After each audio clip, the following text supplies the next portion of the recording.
Olá, este é o nosso quinto vídeo do módulo 2 do nosso curso de Introdução a Redes de Computadores. Neste vídeo, iremos abordar um dos serviços mais essenciais para que a internet funcione da forma que conhecemos, que é o serviço de DNS.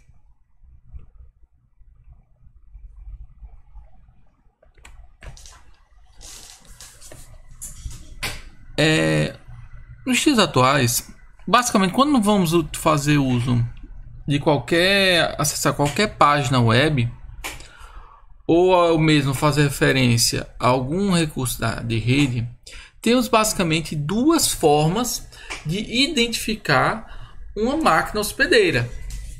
A primeira delas é a partir do endereçamento IP, onde o endereço IP indica basicamente o identificador numérico que os roteadores utilizam para saber entregar uma dada informação em um dado host.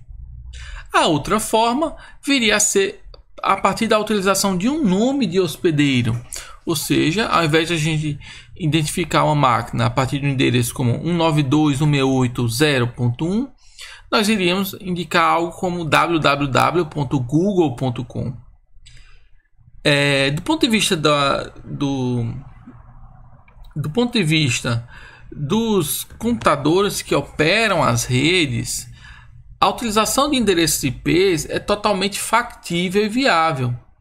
Por outro lado, quando nós pensamos que diversos serviços são demandados por seres humanos, a possibilidade de você utilizar nomes mais amigáveis traz uma grande facilidade. Já imaginaram? Ao invés de a gente, quando fôssemos acessar a página da UOL, ao invés de a gente colocar uol.com.br, a gente colocasse 200.1.7.14, quão difícil seria para a gente decorar o grande conjunto de endereços que a gente faria uso no nosso dia a dia. Por conta disso, para que isso possa funcionar, é aí que entra o nosso serviço de DNS, o serviço de diretório da internet. Ou, para ser mais exato, o DNS vem Domain Name Service, serviço de nomes de domínio. O serviço de DNS é basicamente um serviço que, a princípio, é transparente para nós.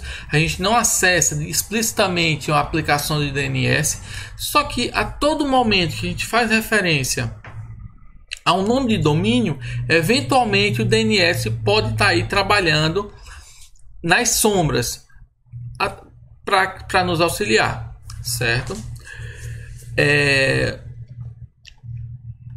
O serviço DNS ele tem diversas funcionalidades, sendo que a principal delas é servir basicamente como um mapeamento entre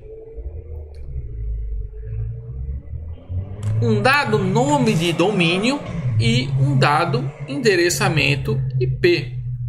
Então, por exemplo, toda vez que eu chego e coloco www.google.com, ele eventualmente vai mapear para um dos endereços IPs possíveis, como por exemplo o 216.8.202.228.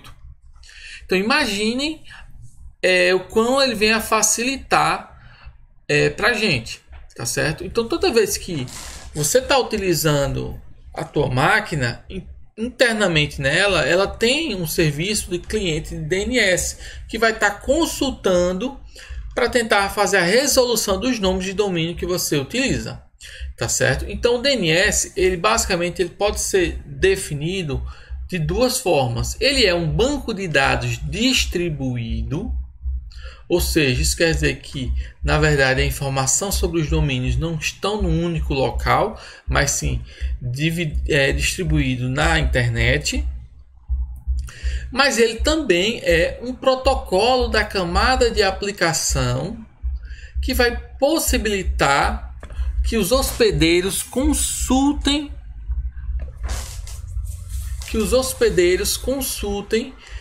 para fazer uma dada resolução, tá certo? Em relação à questão do protocolo da camada de aplicação, o primeiro ponto que a gente pensa é o seguinte: se é camada de aplicação, então necessariamente ele tem que utilizar alguma camada algum protocolo de camada de transporte. Isso é verdade.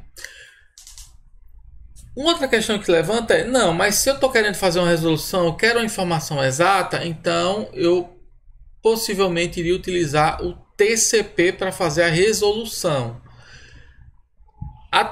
Esse raciocínio tem fundamento, porém, normalmente utiliza-se o UDP para o DNS. E tem razões bem simples, bem claras. Desempenho. Por quê?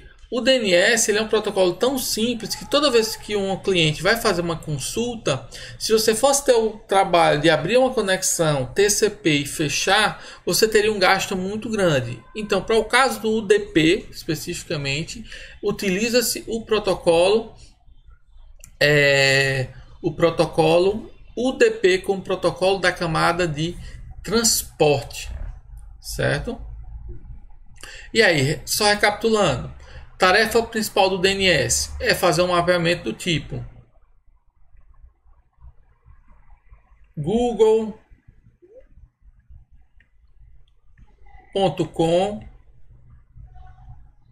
para um dado IP. Ou seja, é fazer um mapeamento entre domínio e IP.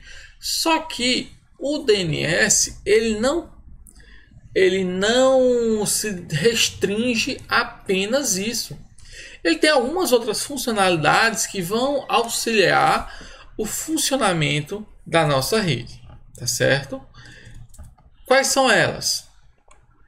Além do mapeamento domínio IP, ele também serve como a possibilidade de você definir apelidos para máquinas. Então, você criar, por exemplo, um dado apelido 1 que vai levar a um dado domínio. E, eventualmente, o domínio ele tem que levar a um IP. Onde esse domínio e esse apelido, eles basicamente são domínios. Então, eu poderia colocar g.gl.google.com apontando para Google. Então, toda vez que o usuário acessa o google.com, ele aponta para o outro, certo? E o IP vai ser um domínio que vai apontar para um dado IP. A partir do DNS, eu consigo também descrever quais são os servidores de correio eletrônico de um dado domínio. Então, por exemplo, qual é a máquina responsável na minha rede por gerenciar os endereços de e-mail. Então, eu consigo fazer a indicação a partir do DNS.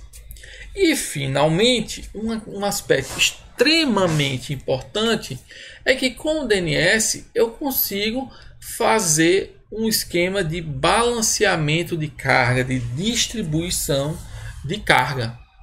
E o que é que viria a ser isso? Vamos pensar um cenário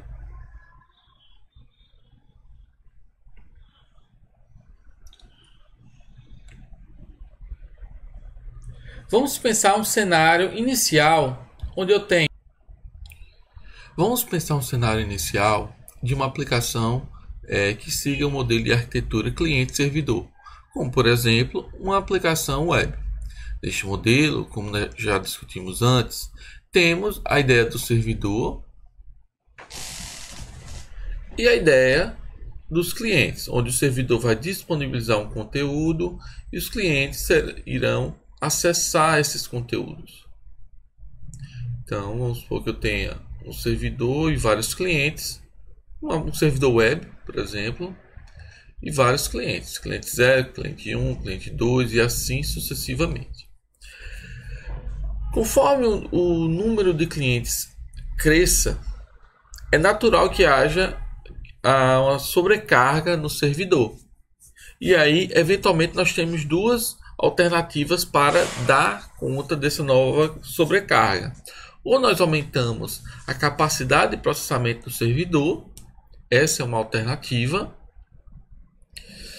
E aí esse servidor passaria a ser capaz de processar mais requisições, ou eventualmente nós duplicaríamos o servidor, criaríamos mais que um servidor,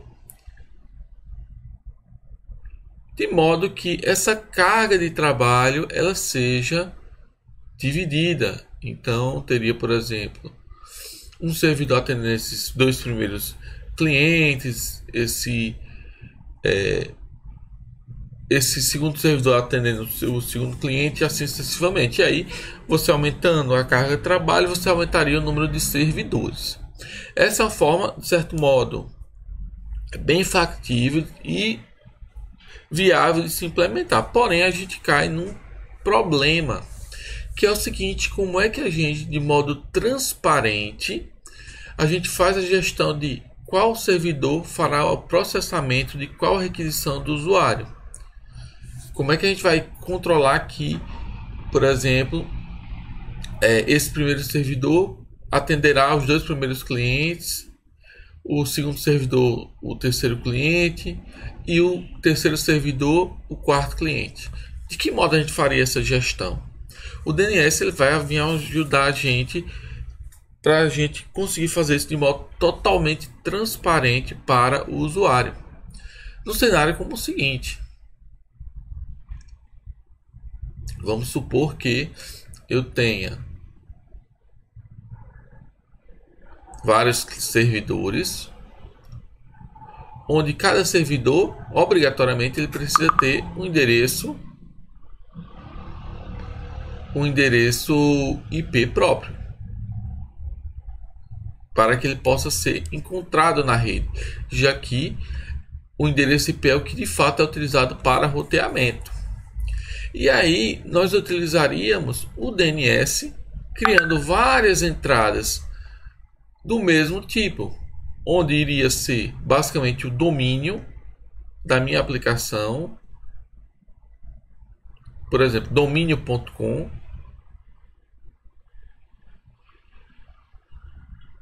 e todas elas apontariam para os endereços dos servidores IP. Então, nesse caso, eu criaria 3 entradas. Domínio.com apontando para o IP, por exemplo, 200.1.2.3. Domínio.com apontando para domínio para 200.1.2.4 e 200.1.2.5. Então, teria no meu DNS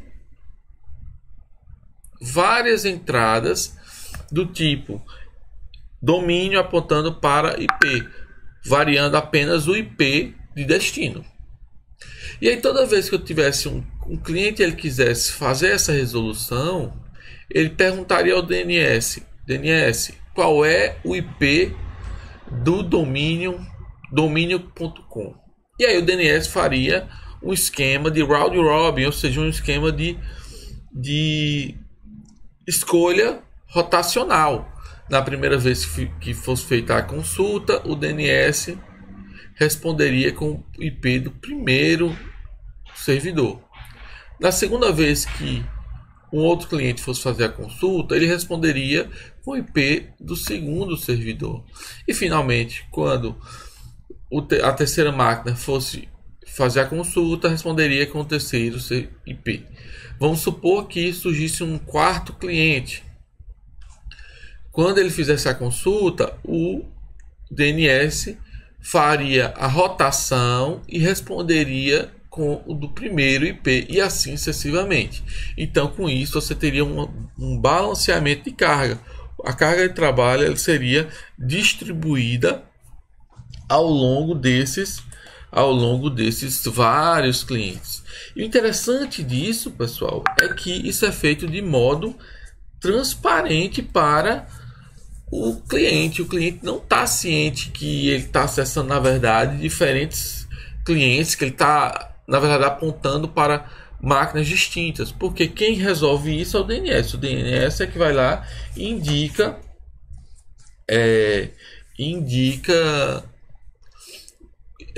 o IP adequado.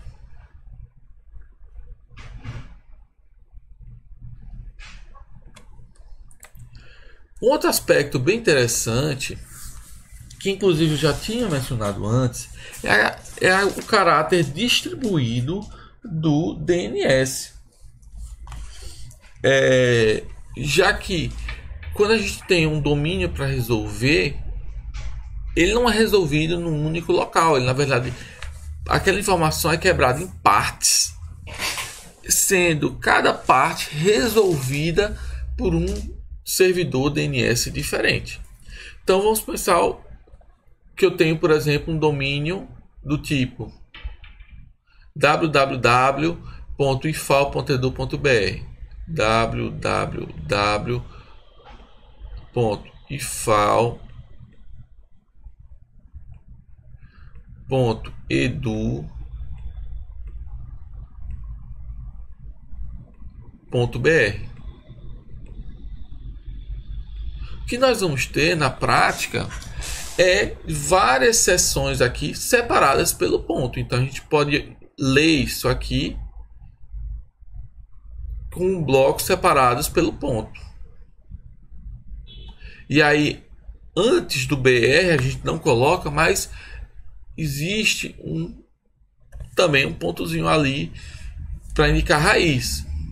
E essa resolução ela se dá sempre da direita para a esquerda. Isso a gente pode até perceber que da direita para a esquerda a gente vai do mais genérico, da organização mais genérica, para o mais específico. Então, por exemplo, o www necessariamente ele pertence ao IFAL. O IFAL ele está dentro do subdomínio edu, o edu do BR, e assim sucessivamente. Então, toda vez que eu vou resolver, eu resolvo primeiro. Vou resolver o BR, o edu, o IFAL e assim sucessivamente. Conforme vai tendo subdomínios, eu vou fazendo essas resoluções. E esse processo de resolução se dá basicamente o seguinte: eu vou tentar descobrir quem são os servidores de domínios que fazem essas resoluções. Então vamos pegar esse exemplo aqui, www.ifal.edu.br. O primeiro ponto é descobrir quem é o servidor DNS que resolve os subdomínios de BR. Então faríamos uma consulta ao chamado DNS raiz. Perguntaríamos: DNS raiz, quem é que resolve o ponto .br? O DNS raiz teria em sua base apenas um conjunto limitado de informações de quem é que resolve o ponto .br, de quem é que resolve o ponto CH da China, CH do Chile, o ponto IT da Itália, ou os genéricos do ponto .com, ponto .edu, que não tem uma terminação, são chamados TLDs genéricos. Após isso, faríamos uma nova consulta agora a um novo servidor DNS, o servidor DNS responsável por resolver o ponto .br, e perguntaríamos a ele: servidor DNS.br, quem é o servidor que resolve o ponto .edu.br? E aí descobriríamos o servidor DNS que resolveria esse conteúdo, e aí faríamos um processo contínuo. Quem é que resolve o ponto .ifal.edu.br?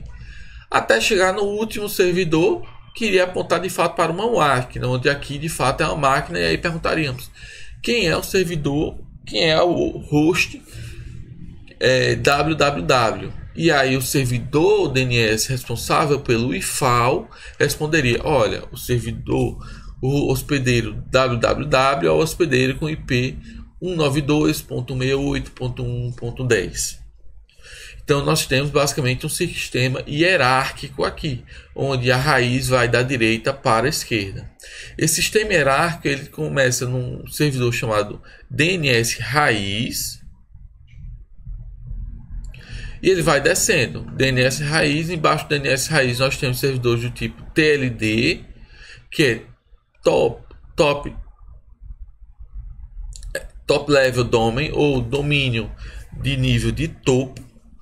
Finalmente vai descendo até chamado os servidores autoritativos, que são os servidores responsáveis por resolver dentro de uma rede, como por exemplo o IFAO, normalmente ele teria um servidor DNS próprio para resolver internamente os seus hospedeiros. Então é isso que vai acontecer de modo contínuo.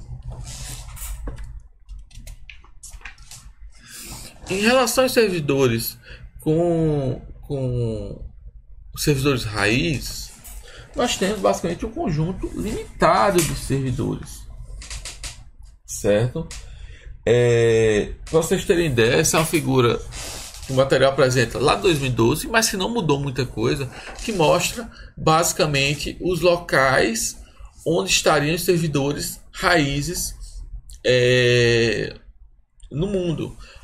Para cada um desses pontos, obviamente, a gente não tem um único servidor, a gente pode ter replicações, mas ele teria basicamente a mesma base desses servidores raiz. Então a gente pensa, por exemplo, esse G aqui como conjunto de 6 máquinas, essa primeira mais 5, e assim sucessivamente. Mas basicamente é um conjunto pequeno de servidores DNS raiz, já que esse servidor DNS raiz ele é responsável apenas pelo último estágio. Ele é responsável pelo ponto .br, ponto .ch e pelos domínios genéricos .com, por exemplo. E é importante a gente ter em mente que .com ele é diferente do .com.br. .com ele é gerido, ele é resolvido a partir do DNS raiz. Já o .com.br, esse .com dentro de BR ele é resolvido pelo .br. Então sempre vai ter essa questão hierárquica aí resolvida, aí envolvida. A questão de consulta, ela vai se dar o quê? Na máquina fazendo a consulta em vários servidores. Sendo que esse processo de consulta ele pode se dar de duas formas distintas, que são a forma de consulta recursiva e a forma de consulta iterativa, onde na forma de consulta recursiva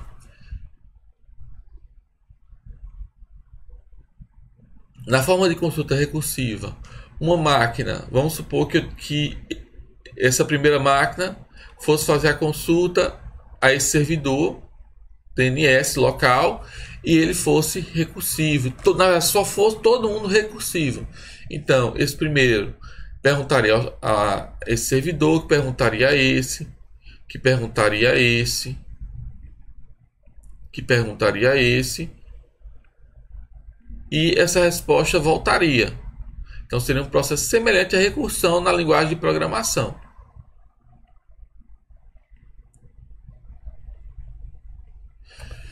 Já o modelo iterativo seria o processo de você sair perguntando um a um. Então, olhando só desse aspecto aqui, nessa estrutura aqui, nós temos um processo interativo. Por quê? Porque essa máquina aqui ela está fazendo consultas sucessivas. Pergunta a primeira máquina, pergunta a segunda, pergunta a terceira, pergunta a quarta. E assim sucessivamente. Conforme for tendo servidores DNS associados aí, ele sairia fazendo um for, uma interação aí, consultando todas as máquinas, tá certo? E aí, qual modelo se utiliza? Normalmente a gente utiliza na prática um misto entre eles. De que forma? Essa figura aqui ela demonstra como seria. Normalmente o servidor local da rede do usuário, o servidor DNS local, ele é configurado para atender requisições de modo recursivo. Percebam que do ponto de vista da máquina que está requisitando, esse servidor DNS local ele faz todo o processo, já que ele é que está consultando e resolvendo todas as questões,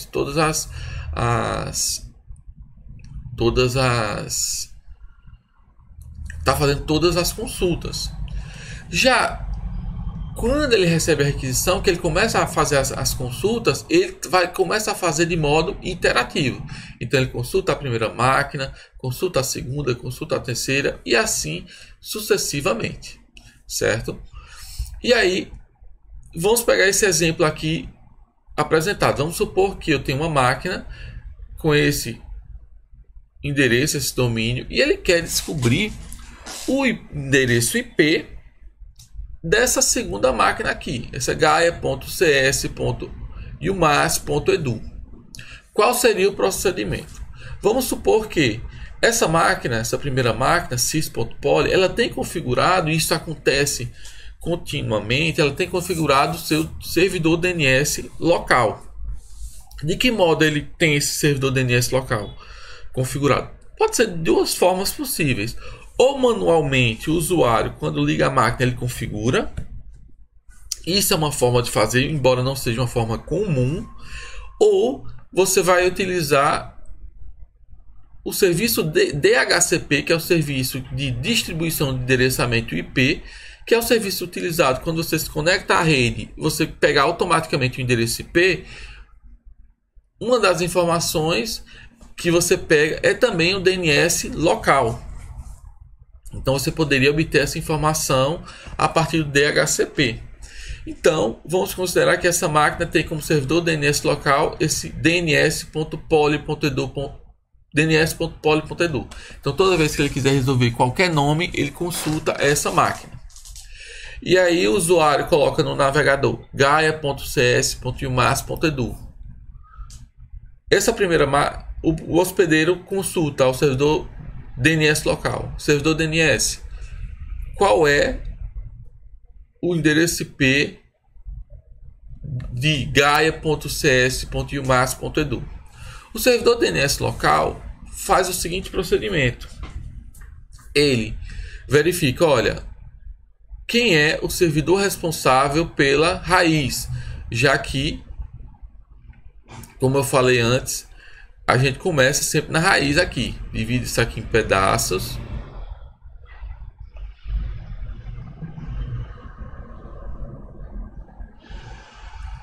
Começando da raiz. Então, quem é o servidor responsável pelo raiz? Ele tem pré-cadastrado a raiz. Então, ele consulta a raiz. Raiz. Quem é... Só um momento.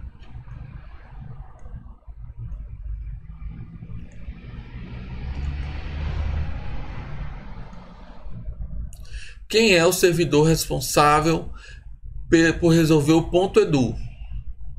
Fazendo uma consulta ao servidor raiz.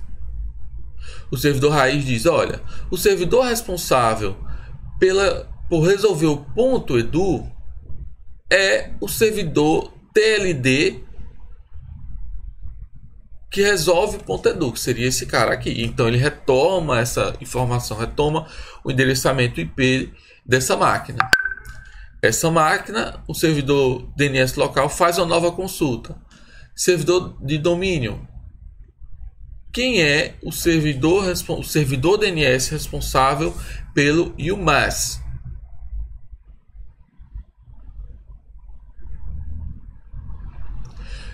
O servidor de TLD retoma essa informação.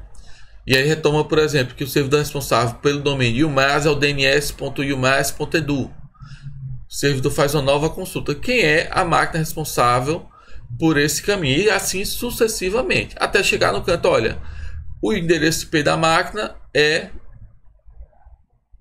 1.2.3.4. Essa resposta volta para o servidor DNS local, que volta finalmente para o hospedeiro requisitante. E aí, dessa forma, o hospedeiro requisitante descobre o endereço IP e abre as conexões necessárias para se comunicar.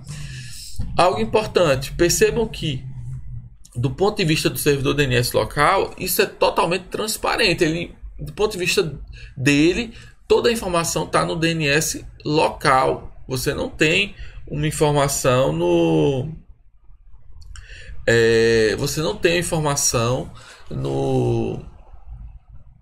Ele não sabe que essa informação, na verdade, atravessou vários servidores. Isso vai acontecer a todo momento que você está fazendo uma requisição. E aí, por conta disso, uma pergunta que vem, poxa, mas vamos supor que eu estou querendo fazer acesso a máquina Gaia.cs, a máquina PC1.cs, a máquina PC2 e assim sucessivamente. Todo mundo está dentro dessa rede aqui, então todo mundo tem como os dados estão armazenados nesse DNS autoritativo. Será que é necessário fazer consultas contínuas? Na verdade, não. O DNS tem um esquema bem interessante, que é o esquema de cache de DNS, onde o cache serve justamente para você armazenar informações sobre uma dada estrutura de servidores DNS. Então, por exemplo,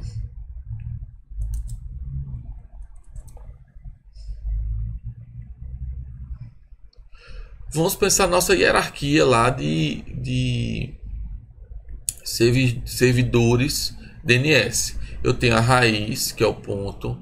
Vamos supor que eu tenha na hierarquia o ponto .edu, o ponto .br. Dentro do BR eu tenho o edu.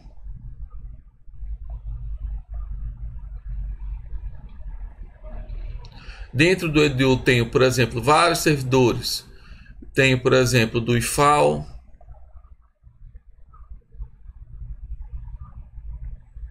Tenho da UFAL.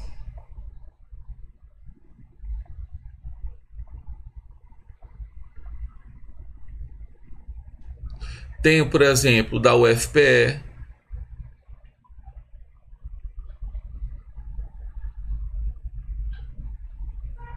Vamos supor que dentro do IFAL eu ainda tenha mais servidores DNS ali envolvidos. Vou ter um servidor DNS responsável apenas pela CINFO.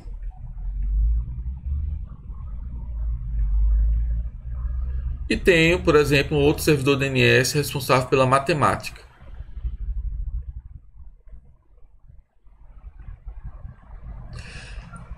E aí eu tenho em um dado ponto da rede, por exemplo, um usuário que ele está em uma rede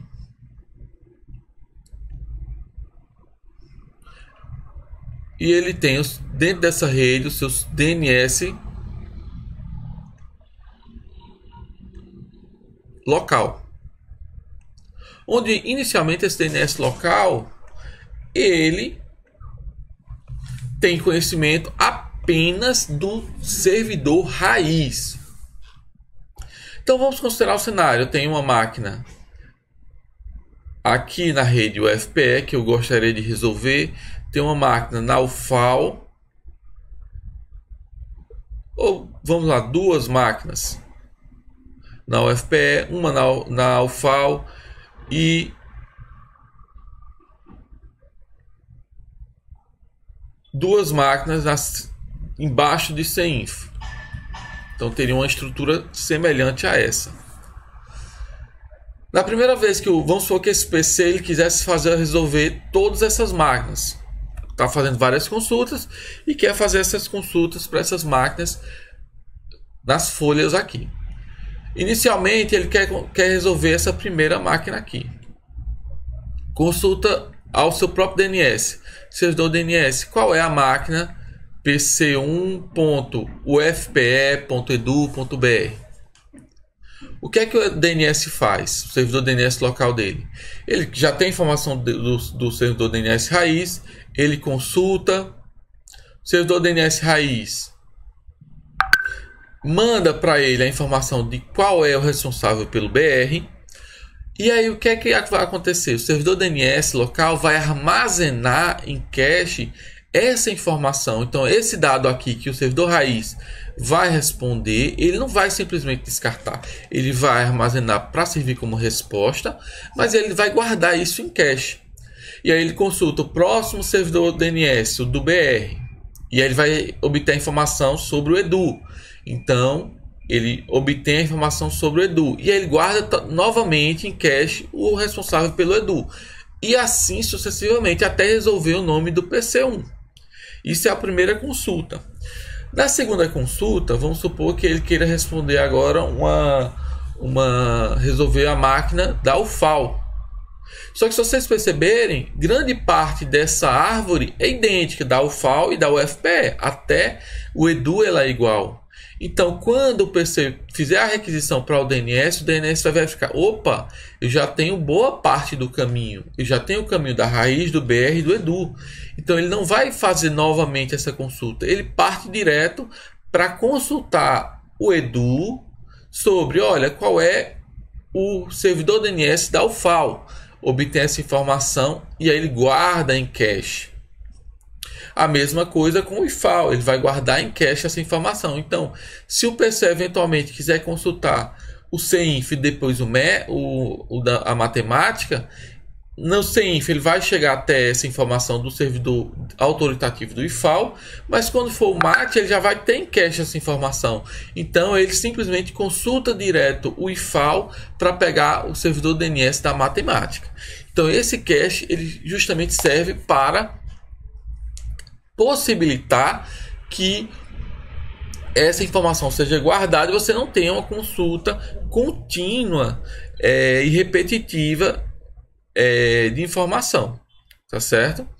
E aí, para que isso possa acontecer, esse cache ele é armazenado durante um tempo temporário. E é por conta disso que talvez você já tenha até escutado que, olha, eu fiz uma configuração, mas estou esperando o DNS propagar. Por que esse propagar? Porque a partir do momento que esse DNS, esse primeiro servidor DNS guarda essa informação ela fica mantida em cache durante um dado tempo, que vai até 72 horas, depende da configuração do DNS. E aí, enquanto ele não atualiza essa configuração, ele não vai fazer uma nova consulta. Então, por exemplo, vamos supor que por alguma razão a UFPE, o servidor DNS da UFPE mudasse de endereço IP. Levaria algumas horas até que o servidor DNS local atualizasse essa informação, porque seria o tempo dele atualizar, dele limpar o seu cache. Não quer dizer que o servidor DNS local tem toda a informação de todo o DNS. Na verdade, ele tem só uma parte, mas ele vai mantendo em cache. E essa informação em cache, ela só é substituída quando expira. Tá certo? E aí,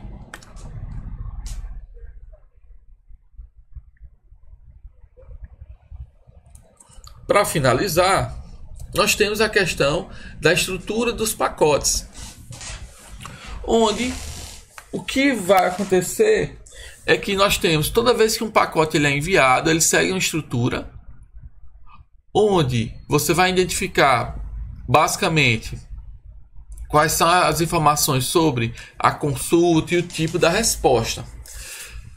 Obviamente o cabeçalho, assim como o cabeçalho de vários pacotes, ele é composto por vários campos, sendo que o ponto principal que a gente precisa ter em mente são justamente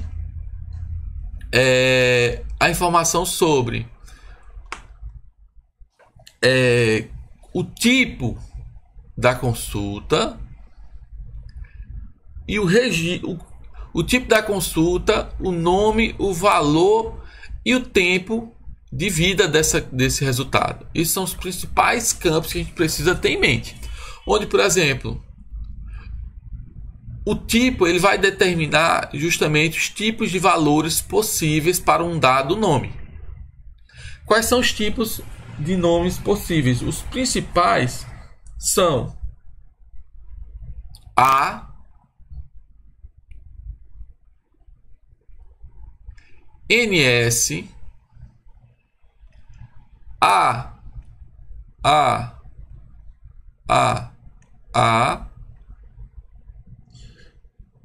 CS name,